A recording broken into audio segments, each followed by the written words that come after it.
അവിടെ വ്യാപാരി വ്യവസായ ഏകോപന സമിതി എന്ന് നിങ്ങൾ പറയുന്ന നിങ്ങളുടെ സുഹൃത്തുക്കളായിരിക്കുന്ന ഒരു വിഭാഗമാണ് ഗവർണർ ഒരു പരിപാടിക്ക് ക്ഷണിച്ചു.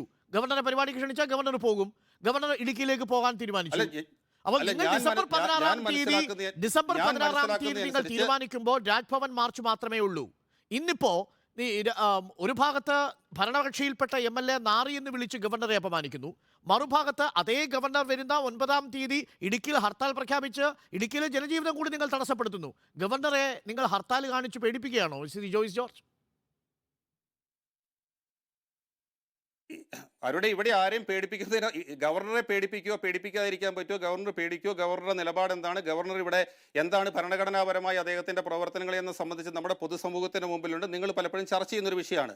സ്വാഭാവികമായും ഇടുക്കിയുമായി ബന്ധപ്പെട്ട ഭൂനിയമവുമായി ബന്ധപ്പെട്ട ഒരു വിഷയത്തിനകത്ത് ഞങ്ങളുടെ അഭിപ്രായം വളരെ സുവ്യക്തമാണ്. ഈ കാര്യത്തിനകത്ത് ഭരണഘടനാപരമായ ഉത്തരവാദിത്വം ഗവർണർ നിർവഹിക്കേണ്ടതുണ്ട്. അപ്പോൾ ഡിസംബർ മാസം അതിനു മുമ്പ് നവംബർ മാസത്തിലെ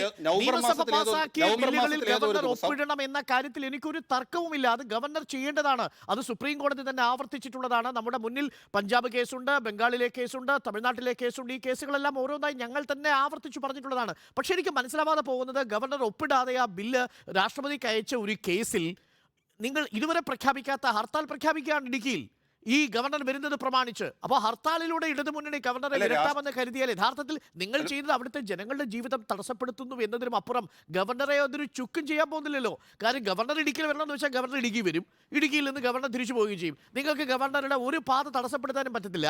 പ്രഖ്യാപിച്ചിരിക്കുന്ന സർക്കാരിൻ്റെ അതേ പോലീസ് തന്നെ പാത ക്ലിയർ ചെയ്ത് കൊടുക്കും. അതല്ലേ സംഭവിക്കാൻ പോകുന്നത്. അപ്പോൾ പിന്നെ ബാലിശമായിട്ടാണോ ഈ കാര്യങ്ങളെ സമീപിക്കേണ്ടത് എന്നതാണ് എൻ്റെ പ്രധാനപ്പെട്ട ചോദ്യം. ഒരു ഭാഗത്ത് നിങ്ങളുടെ MLA നാറി എന്ന് വിളിക്കുന്നു, മറുഭാഗത്ത് ഗവർണർ ഇടുക്കിയിലേക്ക് വരുമ്പോൾ ഇടുക്കി ജില്ലയിൽ നിങ്ങൾ ഹർത്താൽ പ്രഖ്യാപിക്കുന്നു. ഹർത്താൽ പ്രഖ്യാപിച്ചാൽ ആർക്കാ നഷ്ടം?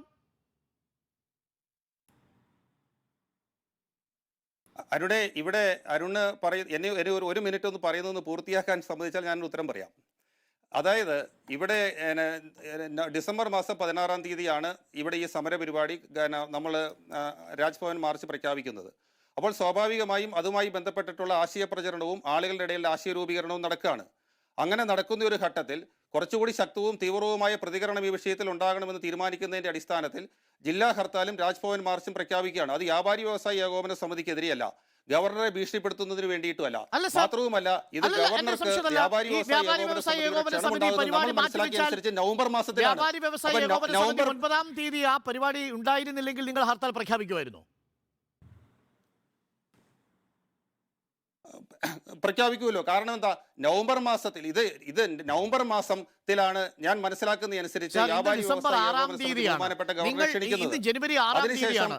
ഡിസംബർ 16-ാം തീയതി പ്രഖ്യാപിച്ച ഒരു സമരത്തിൽ അന്ന് ഹർത്താലില്ല, മാർച്ചേ ഉള്ളൂ.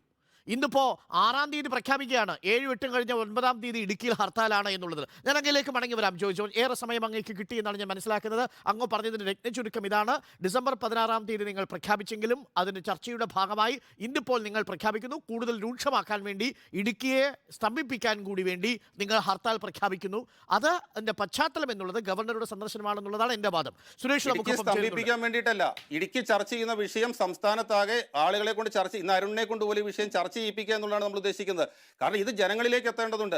അല്ലാതെ കേവലം ഗവർണറുടെ ഒരു പരിപാടിയോ, ഗവർണറും ഇവിടെ വന്ന് ഇടുക്കിയിൽ വരുന്നു, അല്ലെങ്കിൽ ഗവർണർ ഇവിടെ കൊണ്ടുവരുന്നു, അല്ലെങ്കിൽ ഇടുക്കിയിലെ ഒരു ഇടുക്കിയുമായി ബന്ധപ്പെട്ടൊരു ജനകീയ വിഷയം ഉയർത്തിക്കൊണ്ടുവരുമ്പോൾ അതിനെ പ്രതിരോധിക്കാനായിട്ട് ഗവർണർ നേരെ ഇടുക്കിയിലേക്ക് വരുന്നു എന്ന തരത്തിലേക്കുള്ള ഒരു പരിപ്രേക്ഷ്യം, ഒരു നെറേറ്റീവ് ഉണ്ട്. ആ നെറേറ്റീവിന് അപ്പുറത്ത് ഈ വിഷയത്തിനകത്ത് ജനങ്ങളുടെ ജീവൽ പ്രശ്നങ്ങളുണ്ട്. അത് കേരളം ചർച്ച ചെയ്യണമെന്നുള്ളതാണ് ഞാൻ ഉദ്ദേശിച്ചത്. അത് ചർച്ച ചെയ്യുന്നതിന്റെ ഭാഗമായിട്ടാണ് ചർച്ച ചെയ്യേണ്ടി വരുന്നത്. ഗവർണറെ അധിക്ഷേപിച്ചുകൊണ്ട് സംസാരിച്ച MLAയുടെ വാക്കുകളെ ഇതുവരെയും ഇടതു മുന്നണി തള്ളി പറഞ്ഞിട്ടില്ല. അങ്ങ് പോലും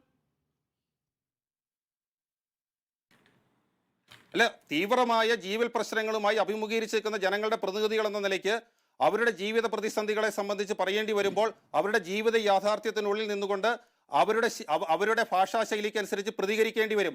അങ്ങനെയുള്ള പ്രതികരണങ്ങൾ ഉണ്ടാകുമ്പോൾ അതിൻ്റെ ശരിതെറ്റുകളെ കുറിച്ചല്ല, മറിച്ച് ആ പ്രതികരണങ്ങളിലേക്ക് ആളുകളെ എത്തിച്ച നടപടികളെ കുറിച്ചാണ് നമ്മൾ ചർച്ച ചെയ്യേണ്ടത്. ഇവിടെ ജീവിതം പ്രതിസന്ധിയിലായി നിൽക്കുകയാണ്. അങ്ങനെ പ്രതിസന്ധിയിലായി നിൽക്കുമ്പോൾ നമ്മൾ എന്താ പറയുക, നമ്മൾ ഭാഷാശുദ്ധിയിലോ നിഘണ്ടു ഭാഷയിലോ അതല്ലെങ്കിൽ നമ്മൾ എന്താ പറയുക ശബ്ദധാരാവലിയിലെയോ ഭാഷാ രീതി അനുസരിച്ച് സംസാരിക്കണമെന്ന് നിർബന്ധിക്കുകയല്ലോ ചെയ്യണ്ടേ?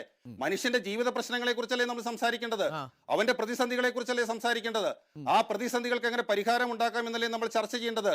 അല്ലാതെ ഇവിടെ ഗവൺമെന്റ് ഒരു ഗവർണർ അദ്ദേഹത്തിൽ നിക്ഷിപ്തമായിരിക്കുന്ന ഭരണഘടനാപരമായ അധികാരം അത് വിനിയോഗിക്കുന്നതിന് തയ്യാറാകാതെ ജനങ്ങളെയാകെ ആക്ഷേപിക്കുന്ന തരത്തിലേക്ക് ഞാൻ മറ്റു ഭാഷകളൊന്നും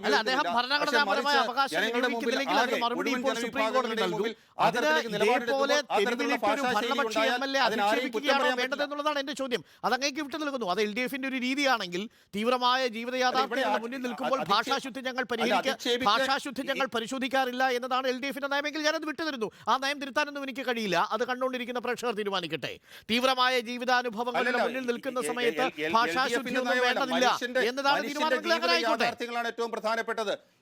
ഇവിടെ സർക്കാർ ഉദ്യോഗസ്ഥന്മാരുടെ ദാക്ഷിണ്യത്തിന് വിധേയമായി അല്ലെങ്കിൽ ഭരണ സംവിധാനത്തിന്റെ ദാക്ഷ്യങ്ങൾക്ക് വിധേയമായി ഇവിടെ ഇടുക്കിയിലെ സാഹചര്യം എന്താ? വനം വകുപ്പ് ഉദ്യോഗസ്ഥന്മാർ ജനപ്രതിനിധികളെ മർദ്ദിക്കുന്നു.